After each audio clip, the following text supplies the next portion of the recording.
আসসালামু আলাইকুম প্রিয় ভাই বোনরা, কেমন আছেন? আসলে ভালো থাকবেন। আজকে তৃতীয়ত মজা শেয়ার করতেছি। আজকে আমার লাইফের মধ্যে কথা একটা হচ্ছে কি জানেন, আজকে আমার সাইডের মধ্যে আমার আব্বু নাই, বুঝছেন। কিন্তু এখানে এখন তো কাজ করতেছি, এখন তো বাবা দেখতেছে না এগুলো চোখের মধ্যে। আমি যখন আসবো 1 মিনিটের জন্য বসে থাকবো, তখন বাবার মধ্যে পুরান হয়ে যাবে আমি কাজ করতেছি, হ্যাং করতেছি। আজকে সকাল ধরে লাভিশ মারতেছি, রাবিশ আর ইটে মানে সাফ করতেছি, আমি আপনাদের দেখাচ্ছি। এরা আমার মানে খালি ফোন মারতে চায়, মানে আমি 1 মিনিটে বসে থাকলে আমার শুধু ছুটতে চায় এরা। সেজন্য মানে করলো না করলো শুধু আমার শুধু বকা দেয়। আর এটা মাঝে মধ্যে কিছু সিরিঙ্গা কথা হয়, তোরা যদি বুঝিতে হও তো বালা না বুঝলে কিছু করার নাই। কিন্তু অর্ধেক সিরিঙ্গ সাধ্য মাইকুম স্বাভাবিক।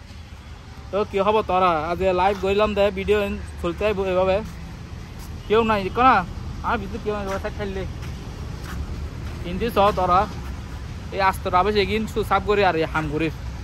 আমার বাপ দেখতো না, এখন আমার বাবা এখন দেখতো না, এখন হবো দে সুদানে পা বই দেখি অভিষেক তাই বই দেখি মাগের পর মানে খালি গাল দিব দে বাবার এক বছর তো কি না মানে কিছু করবে ইচ্ছা নাই আর চাই এলে এবার মাধ্যমে তোরা ভিডিও দিও। যদি ভালো লাগে তাহলে লাইক কমেন্ট সাবস্ক্রাইব করবো।